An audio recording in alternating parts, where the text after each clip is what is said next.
জয় মা তারা। মা তারা অস্ট্রোলজি চ্যানেলের পক্ষ থেকে সকলকে জানাই আন্তরিক শুভেচ্ছা। আজকে আমি আলোচনা করব যে কুম্ভ রাশির জাতক এবং জাতিকাদের স্বামী এবং স্ত্রীর সাথে সম্পর্ক এবং এই সম্পর্ক গড়ার পবিত্র বিধান, স্বামী এবং স্ত্রীর সাথে শারীরিক সম্পর্কের 9টি গুরুত্বপূর্ণ কথা এই ভিডিওর মাধ্যমে আমি তুলে ধরছি। আপনারা দেখতে থাকুন মা তারা অস্ট্রোলজি চ্যানেল। এখানে আমি তন্ত্র, মন্ত্র, বশীকরণ, টোটকা, স্বামী স্ত্রীর মধ্যে ঝগড়া, অশান্তি, স্বামী স্ত্রীর মধ্যে ভুল বোঝাবুঝি, স্বামী স্ত্রীর মধ্যে যদি বিবাহ হয়েছে বহু বছর যাবৎ সন্তান হচ্ছে না, সেই সকল প্রকার কাজ করে থাকি। আপনারা চাইলে আমার সাথে সরাসরি যোগাযোগ করতে পারেন। জয় মা তারা।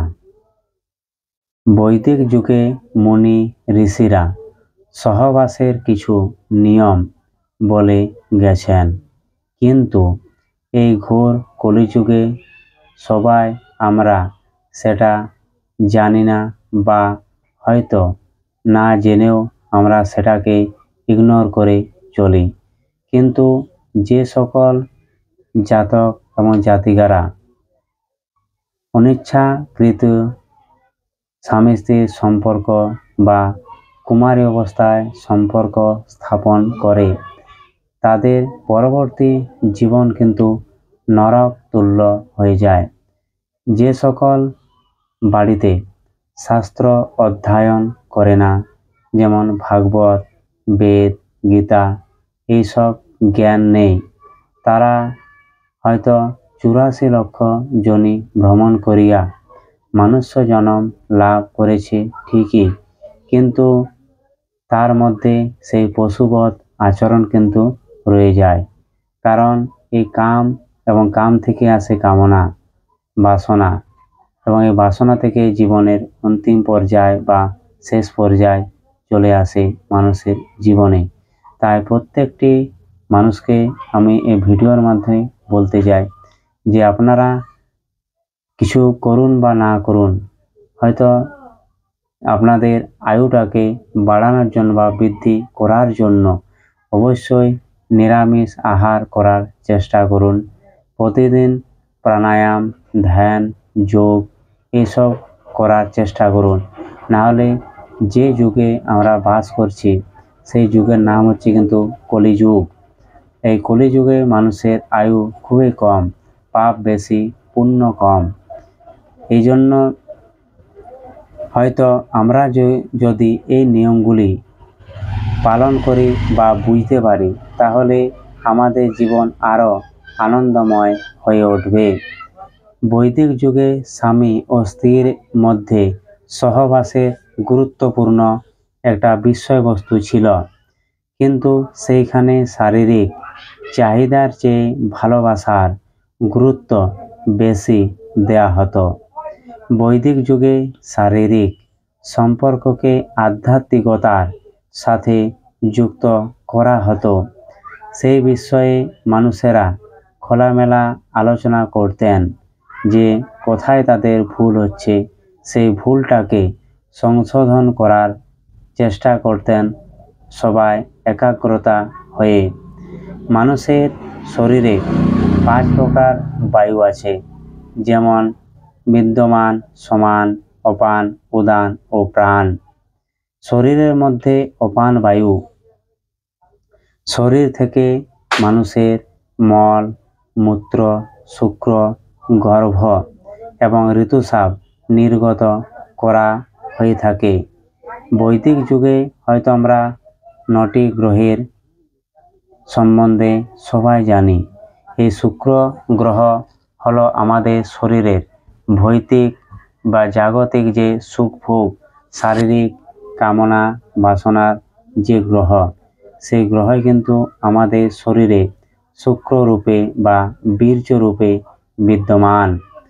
তাই এটিকে সরাসরি আমাদের সঙ্গমের সাথে যুক্ত করা হয়ে থাকে। যখন কোনো কারণে এই বায়ু দূষিত হয় তখন মূত্রথলিতে খারাপ প্রভাব ফেলে। অপান বায়ু যেমন নারীদের মধ্যে ঋতুস্রাব, প্রজনন, এমনকি সহবাসের করার যে ইচ্ছা, সেই ইচ্ছাকে কিন্তু নিয়ন্ত্রণ করে এই অপান বায়ু। তাই আমাদের শরীরে যখন এই প্রাণ বা অপান বায়ু কন্ট্রোলের বাইরে চলে যায় তখন আমাদের শরীর কিন্তু খুব হিট হয় বা গরম হয়। তখন কিন্তু আমাদের মন এবং মস্তিষ্কের উপর একটা নেগেটিভ প্রভাব ফেলে।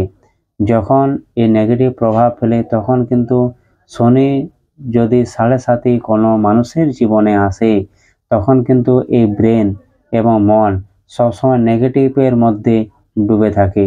সেই নেগেটিভ চিন্তা ভাবনার বাইরে কিছুতে সে কিন্তু বেরোতে পারে না, কারণ শনি হলো এই বায়ুর কিন্তু কারক। তাই প্রত্যেকটি মানুষের এই বায়ু দুটিকে পরিশুদ্ধ রাখার জন্য নিরামিষ আহার করা এবং ধ্যান, যোগ এবং যে আমাদের যে মুদ্রা আছে সেই মুদ্রাকে কিন্তু অবলম্বন করা অবশ্যই কিন্তু কার্যকর। কারণ আমরা যদি এগুলো না করি তাহলে আমাদের যে প্রাণবায়ু বা উদ্দাম বায়ু আছে সেগুলো তো খারাপ হবেই হবে, তার সাথে সাথে আমাদের শারীরিক মানসিক দিক থেকেও একটা প্রেসার ক্রিয়েট করবে। ভবিষ্যতে এই প্রেসার কিন্তু আমাদের মানসিক যে স্মৃতিশক্তি বা মেমোরি আছে সেটা কিন্তু দুর্বল করে দিতে পারে। যে সকল তিথি বা বারে স্বামী এবং স্ত্রীর মধ্যে সঙ্গম বা মিলন করা খুবই দুষ্কর হয়ে যায় বা এই সকল সময়ে যদি স্বামী এবং স্ত্রী শারীরিক সম্পর্ক করে তাহলে কিন্তু যেমন মানসিক, শারীরিক এবং আর্থিক এবং সাংসারিক জীবনে কিন্তু এমনকি আমাদের যে আয়ু আছে সেই আয়ুর উপরে কিন্তু প্রভাব ফেলতে পারে।